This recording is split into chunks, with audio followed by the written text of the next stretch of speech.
Straight to it. Earlier today, Brett McMurphy with this one. The Big Ten SEC unlikely to add Florida State if it leaves the ACC and ACC survives. Sources telling him Big Ten and SEC don't want FSU because adding them doesn't make financial sense. No desire to expand. They've been a disruptive partner. Now, before we respond to that, Matt Baker, for anyone questioning any of this, there's a lot of stuff going around on here about FSU, Clemson, ACC realignment. Not all of it is created equal because not all sources are created equal. So as you consider the sources, remember, Brett is as plugged in as any college football reporter in the country. Very true. There's a lot going on, and I encourage people to go to Action Network, click on that tweet, and read the entire article because there's a lot going on. Disruptive partner is absolutely true. That is absolutely true about FSU. But so was Texas, right? And they wound up with a place. Now, granted, Florida State does not have the clout even close that Texas does, but they do have clout. Clemson has clout. And it says if the ACC doesn't break apart. So then the assumption is that the ACC could stay together if Florida State and Clemson leave, much like the Big 12 did. So I guess we'll see on that one. But there's a lot of things to qualify here, and I still do think if those two schools are genuinely in the water, disruptive partner or not, the Big Ten and SEC are going to kick the tires and see if they can make more money on them. But today, as of this morning, I'm sure they could call ESPN and be like, hey, if Florida State came in tomorrow, are we getting more money? And they're like, well, no, not right now. But that's just not right now. Yeah, I mean, it's fun to have more gasoline poured on the fire or just the little bitty bits of, I guess, light out there that could potentially turn into a fire, depending on the way you want to look at these things or depending on who you are. There are some that are absolutely taking what's been said the last 48 hours and running with it as though it's inevitable, and that's not the case. And there's some that believe there's absolutely nothing to nothing about any of this, and I don't believe that's the case. I do believe it's somewhere in the middle. I still maintain that I don't believe for a single second that the SEC or the Big Ten have no interest in Florida State or Clemson or some combination of ACC schools. I don't believe that whatsoever. I know what they have to say right now. I know why they have to say what they have to say right now, like Greg Sankey. If you actually read Greg Sankey's quotes, he did not say, we're not interested in anybody. He did not say, we'll never add anybody. He said a lot of right now and basically things to keep him out of trouble and to keep from churning up the rumor mill too much.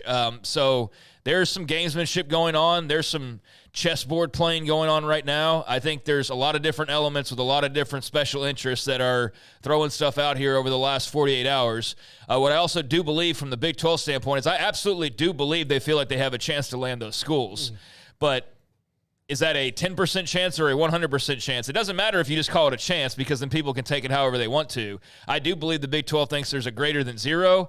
I don't think the Big 12 is about to sit here and welcome them within the next couple of weeks and have them as brand new additions to the conference. So it feels like there's a really long way to play out here. I think Jason Scheer will say that himself, that he's not out there putting out what he put out to say that this is imminent or right around the corner. This is maybe another year away, which, I hope is not the case because that just means a year of more speculation on top of a year that's already been filled with that when it comes to Florida State. But it's in the hands of the courts as much as anything. And until that really gets cleared up, then none of the rest of this can get cleared up, as much fun as it is to talk about. So, McMurphy's throwing more gas on it.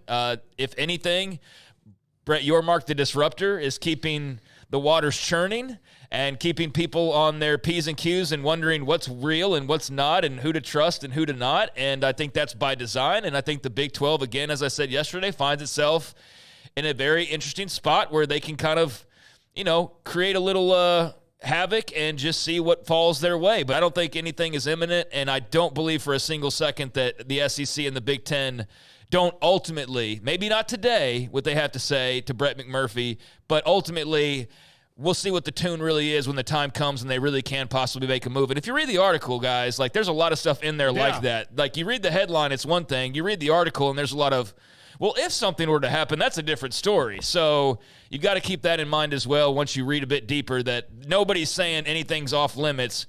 They're just saying what they have to say right now, basically. All right, so let's kind of put this in a couple of bullet points. It's amazing to me that 3 years ago in the next week that the Big 12 was shattered because of Texas and Oklahoma. They did what they needed to do, what was best for them, and the Big 12 then was like, holy, you know what? And we know what happened. They grabbed onto 4 schools to continue at least with some stability.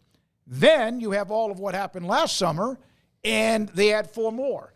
If you would have told me back in July of 2021, when not really all of this happened, because it goes back to Nebraska, Colorado, Missouri, and A&M, and even Arkansas leaving men 25 or so years ago, that they would not only be healthy, they would also be making pretty good revenue, not the highest of levels like the Big Ten and SEC, but the possibility that the conversation would even include adding a Clemson or a Florida State or a Louisville or North Carolina, whoever, is beyond my comprehension. Yeah, beyond. and if you remember going back to it, when the ACC and Big 12 were in similar TV contract situations, when A&M went and Mizzou went to the SEC, there was some talk about Clemson and FSU to the Big 12, and it just never got anywhere. I think Clemson and FSU were using that to, tell the ACC that we could leave at any time.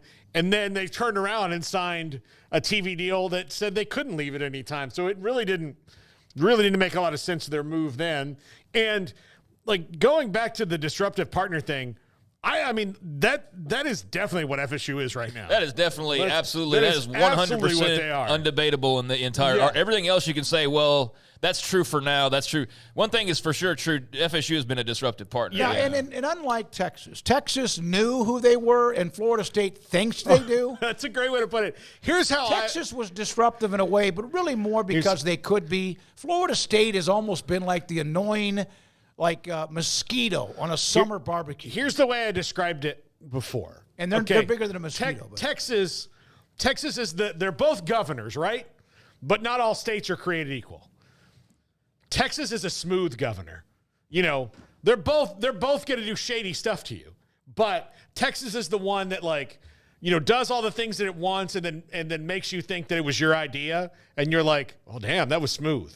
They're up there. Florida State is like a wacko politician that somehow got elected and is just out there screaming stuff. That's what they are right now. And I do think we need to tap the brakes a little bit in any comparisons. I know we're not comparing them to Texas because Texas is gone. They're where they need to be, and they're happy where they need to be. But yeah, this could end up badly for Florida State because if let's say the only option they have is to remain where they are, it just makes it kind of awkward, doesn't it, Craig?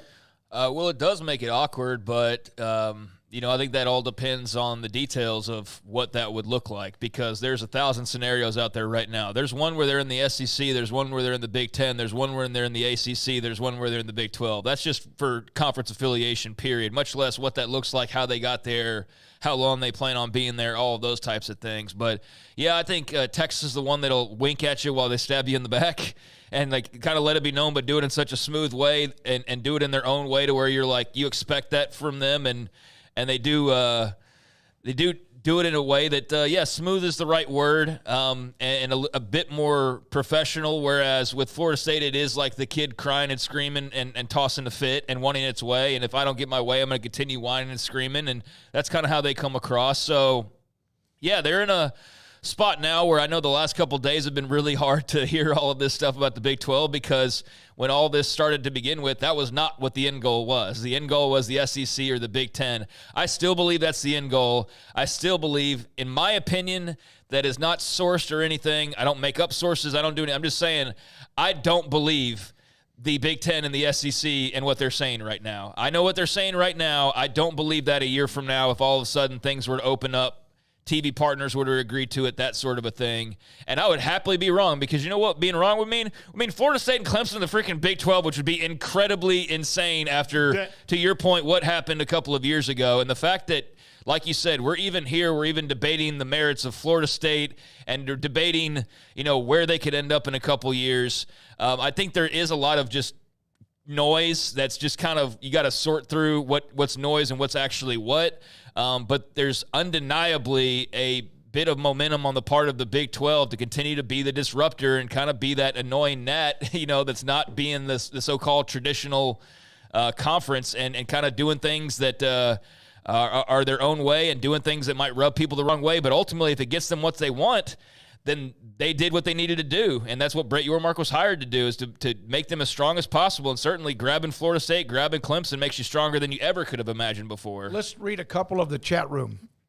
Grace and Ganoush trying to convince FSU donors that playing 9 conference games instead of 8, also they can move to the Big 12 is a hard sell. The Texas move came with more money and one less conference game. Yeah, but that conference game's coming. I think that was where the SEC's been holding out for a conference game, and well, if we're going to play another conference game like everybody else, then we're going to need more money. Well, how could you knock out 2 birds with one stone? All right, more money, more conference games. You play 9.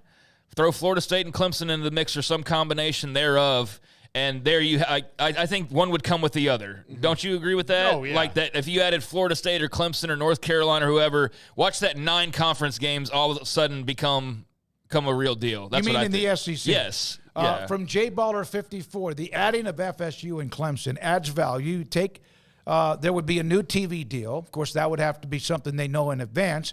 When you add private equity, then add selling the name brand of FSU and Clemson, you're almost making not double of the ACC, but you're increasing without question, not Big Ten or SEC money, but now you are at least in the same neighborhood. Yeah, I paraphrase Jay Baller a little bit with that. I think they're foolish to think, and I don't know that they do think this, but and they know that they're not going to be having all that money because they're going to have to pay some out, that in the next 5 years, they're going to be making $80 to $90 million a year. The 2 big boys. Yeah, they're not going to be making 80 to 90. Like, they're just not. I mean, that's not, unless private equity is double ridiculous. Of what it is right now. Yeah. But if they can, over the next 6 years, make 65 to 70 and then get that big payday on the next TV deal, I think that's what they want.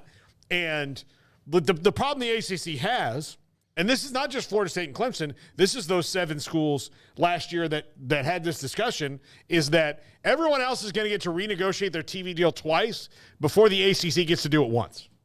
Yeah, that was the big, I guess, negative towards the ACC and the big feather in Brett Yormark's cap with jumping the line, going ahead and getting a new TV deal squared away ahead of the Pac-12, ahead of schedule.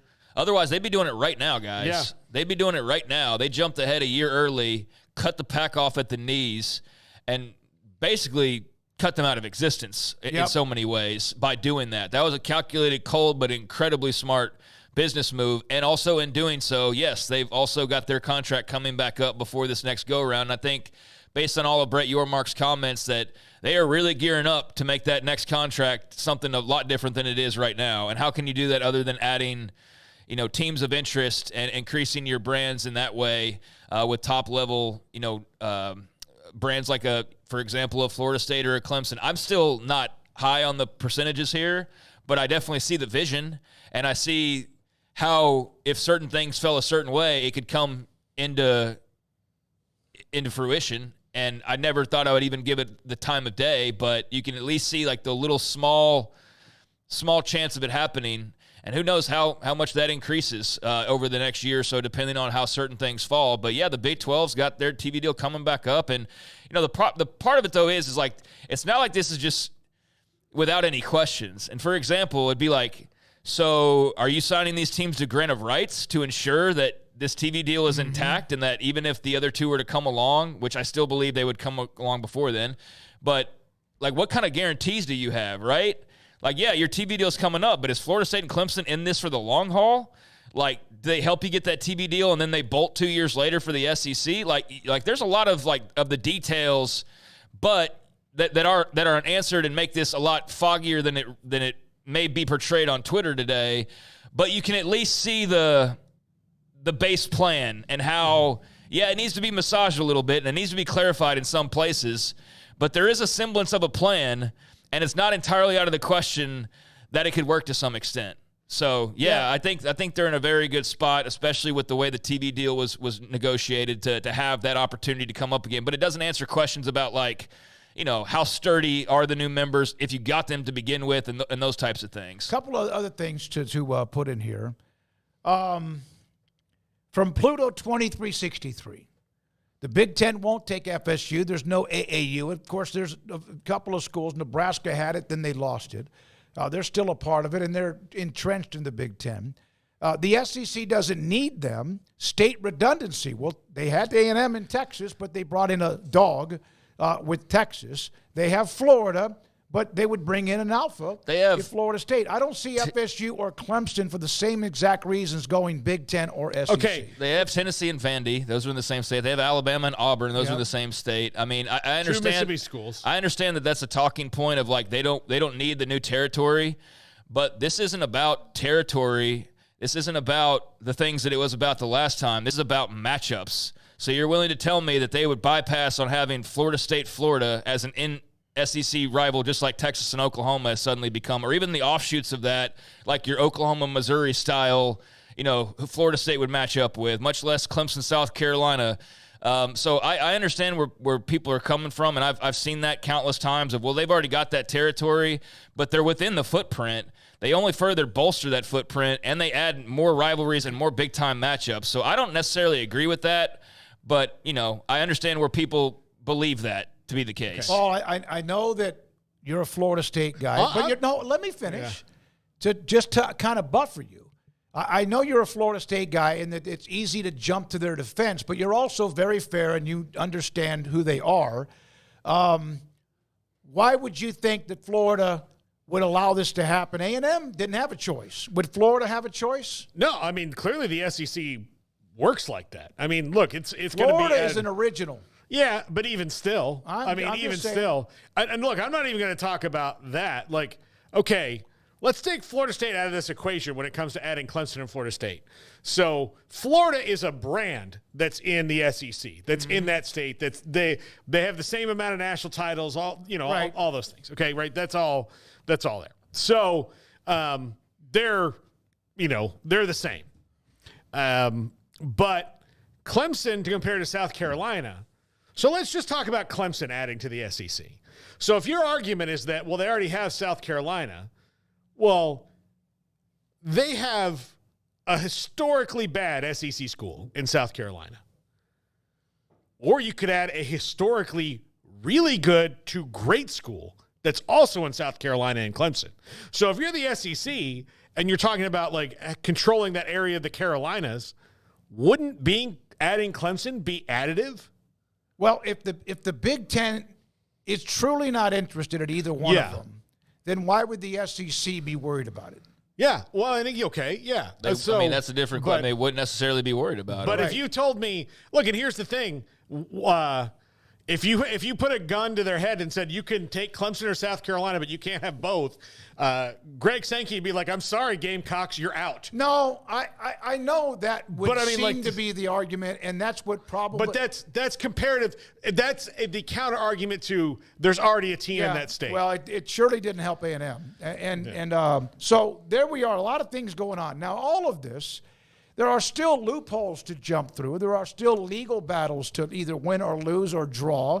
And it again, realignment gets the hair on the back of your neck up, right? I mean, it's the way it is. It's the way it's been now for the last 4 years. It is there. When Brett McMurphy reports something, we'll have Jason Scheer at 4. I listen. I do listen to both of them. Jason was beaten up last year. When he kept talking about the pack for all the four corner schools, and in the end he was right no matter what everyone said. And let me say this as well is, there's been plenty of opportunities to talk about just random realignment stuff, and we typically avoid that. Just, that's not like our passion is to like come up with realignment scenarios. For others, it's different. It's like they love it. It's their lifeblood. We're more into it when it's like got some legs to it. And we've largely stayed away, although we've talked quite a bit about Florida State and all that, but we've largely stayed away from like the dream scenarios of like, fantasy booking the 2014 Big 12 and all that. Right. Because it doesn't have a lot of legs to it. I still don't believe that it does. I still don't believe that Florida State and Clemson end up in the Big 12 when all is said and done, based on where we are right now. I think there's a lot of smoke. I think there's a lot of mirrors. I think there's a lot of posturing. I think it's no coincidence that last year Yormark's talking a big game, and now all of a sudden there's all this kind of overwhelming media days talk, right? Is all this realignment stuff and what's going on and all that. I think there's some gamesmanship going on. I think the Big 12 is definitely involved in it, the way that they were involved in the Pac-12 gamesmanship. And they're dropping little bombs here and there and then, running away and looking back at the chaos that they created. I also think the SEC is acting in the shadows more than you would believe in the public. I believe the Big Ten's doing the same thing. I remember when they didn't want Oregon or Washington, and we know that was total BS. The entire time that was BS. They just couldn't say what they wanted to say. Like this case, they let things play out. Right. Because you never know. And they watch the board and the moves happen, and I think that's what's going on right now. I think there's an element, and I don't know exactly who, for what reason, I tend to believe the Big 12 strongly is part of this, of the media stuff this week. I think that's a lot of what's coming out. I think there's legitimate sources that are talking about this, but I think there is some intentionality here to kind of create a storm and then see what comes out on the other end of that. So I want to make it clear, I don't think any of us are of the belief that, Clemson and Florida State are joining the Big 12 soon, but I think we can all agree that when you have the guys that are talking about it now, whether it's posturing or politicking or maneuvering or whatever you want to call it, there is more to it now than there has been, and it is of interest that the Big 12 even finds himself in a situation, whether you believe it's a 1% chance or a 99% chance, and people very differently have very different opinions on that.